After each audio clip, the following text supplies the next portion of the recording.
USB. Nous, on pense qu'on a évité de traiter notre dossier simplement pour une raison. Il y a des questions sur lesquelles le Conseil constitutionnel ne pourra jamais apporter de réponse. Comment se fait-il, et notre frère Aly Ngouille Ndiaye l'a dit tout de suite, comment se fait-il que nous ayons retrouvé plus de 3300 noms de famille, de prénoms, qui ont été changés dans notre fichier original. Plus de 1600 noms de famille ont été changés. 3000 et quelques prénoms ont été changés. Et dans les 1600 noms de famille qui ont été changés, on nous a introduit un nom de famille très intéressant pour nous parce qu'il n'existait pas dans notre fichier du tout. Alors on se retrouve avec 700 à 800 TIN. J'aime bien mes parents sérères, mais je ne veux pas qu'ils entrent dans mon fichier de cette façon. 700 TIN qui sont répertoriés dans notre fichier alors qu'il n'existait pas un seul TIN dans le document que nous leur avons remis. Beaucoup d'autres choses de ce genre, nous leur avons posé la question.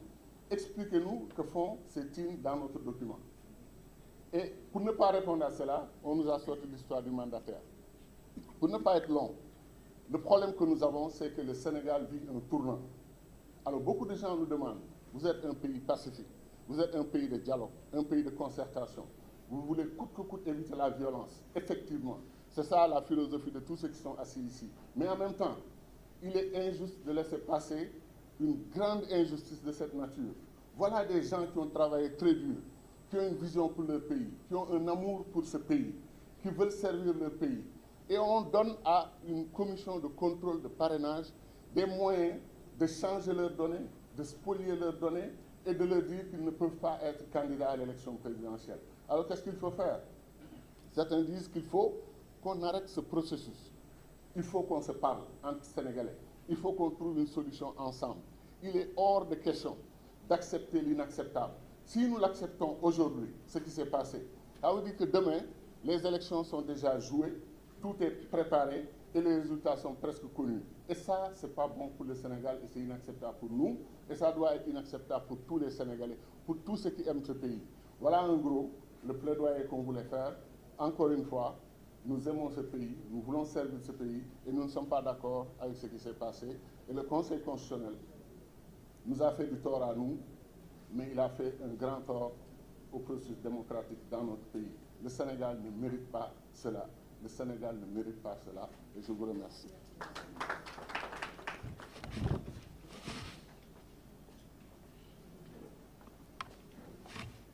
Merci, Monsieur le Ministre.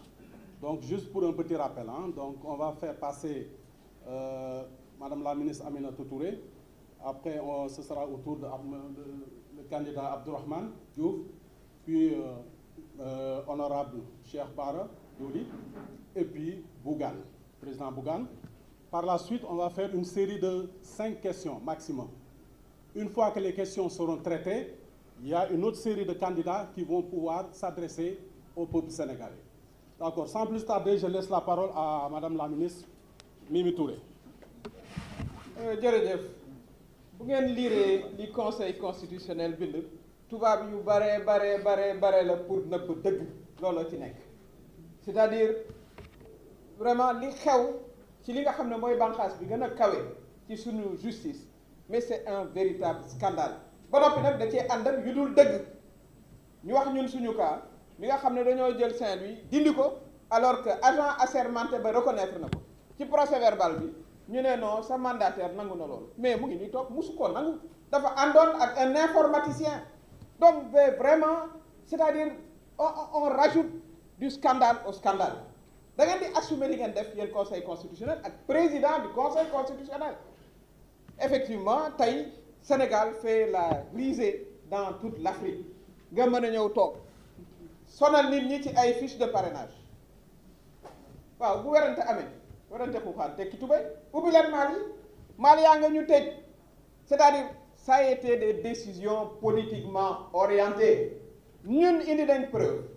ne 10 000 de nos parrains ñu ngi woon ci fichier wu 2022 tontu wuñ ci loolu parce que nag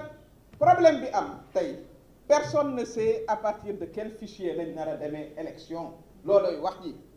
le fichier électoral a été taillé sur mesure en fonction de la tête du candidat loolu mooy li am loolay dëgg ji loolu nag sénégalais yi ñoo koy fajal seen bopp parce que nag élection mënuñ cee dem ci condition yoo xam ne xamuloo ban fichier la ñuy utiliser parce que nag lii commencé nañu xam ne bu ñu ci jógulee du taxaw bu ñu ci jógulee mobiliser wu pour am des élections transparentes du taxaw d'abord lii nga xam ne du dëgg am na nu ñu ko war a fajee ñun groupe bi parce que naru ñoo toog rek résigner ne voilà ça y est non nous allons nous mobiliser pour que Sénégal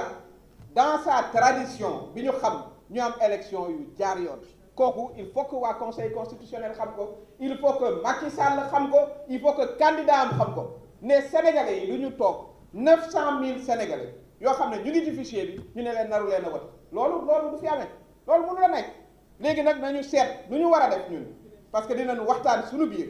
pour que démocratie sénégalaise ñu taxawal ko ni ñu ko war a taxawale li xew xam nañu ko ñu ngi félicité ñi xam ne jàll nañu waaye ñii toog fii yëpp góor yi toog fii yëpp danoo liggéey dem wàcc ci parrainage bi ci population yi ñu jox leen confiance ñu ñëw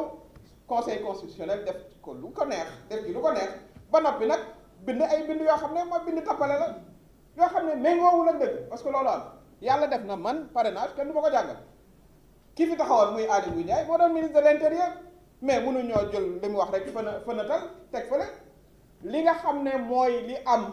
mooy contrôle de parrainage ba jaarul yoon contrôle de parrainage bi c'était pour éliminer ay candidats waaye nag aussi li nga xam ne moo ci ëpp solo mooy près de 900 000 plus de 900 000 ci suñu ay compatriotes bu ñu ci taxawulee du ñu mën a wote loolu nag bu fekkee ne ca la ñu jëm du ñu jëm ci élection yoo xam ne élection yu calme lay doon déedéet dafa laaj ñun ñëpp ñu mobiliser doon benn say ñun ñëpp ñu doon benn say démocrate yi fekk si ñu fexe nag ba fa ñu war a jëm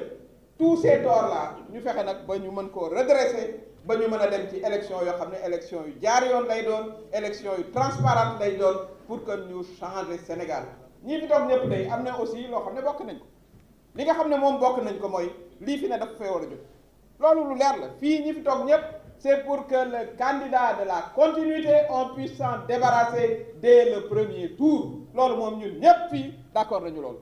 dinañu am taxawaay bi nga xam ne moom la war moom moo ñu war dinañu waxtaan suñu biir ba li nga xam ne mooy li war a am mooy ñu dem ci élection yoo xam ne du doon lu ñuy sàcc wala lu ñuy tricher ni ñu ko defee ba ca conseil constitutionnel ancien garde des sceaux may wax ak yéen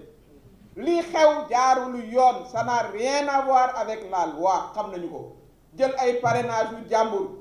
éliminer ko sans boo leen laajee ci seen décision mënuñ cee toon ay clé wu jàmbur ngeen ne voilà mënuñu ko ubbi te ngeen ubbi woon ko ca ba ngeen koy contrôler mais loolu c'est évident peuple sénégalais yépp xam nañu ne lii ñu def ñii toog fii jaarul yoon amuñu problème mu parrainage ñi fi toog problème mu jaay doole la ñu am problème mu jaay doole moom la ñu am loolu nag ñun ñoo koy fajal suñu bopp en tant que sénégalais en tant que démocrate ñu mobiliser wu ba le 25 février ñu am élection yoo xam ne ci yoon lay tegu ndax nag lu commencé nii bu ñu ci jógulee du mujj fu neex du mujj fu baax parce que je ne vois pas lu tax ils vont s'arrêter en si bon chemin pourquoi s'arrêteront-ils en si bon chemin bu ñu ci taxawulee kon loolu c'est un appel aux Sénégalais aux jeunes aux femmes aux moins jeunes suñu démocratie bii nga xam ne ni ko docteur Cheikh Tidiane Gadio waxee dañ ñu ko nawoon nit ñi di ñu admirer mu mujjee fii kooku duñu ko nangu tey duñu ko nangu ëllëg loolu nag moom dafa laaj taxawaay bu fekkee ne ñii ñu éliminer dañ ko defoon pour décourager leen li ñuy wax président Macky Sall mooy tey nga ñu gën a motiver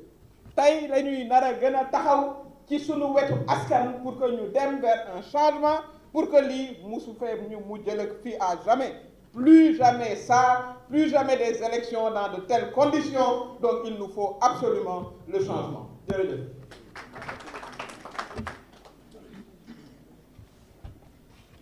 Merci madame la ministre donc dégg ngeen li mu wax c'est clair et net lii waruñu ko nangu duñ ko nangu tey en tant que sénégalais nous demandons à tous les sénégalais où qu'ils soient de prendre leurs responsabilités ça y va de l'avenir de ce pays réew du caaxaan.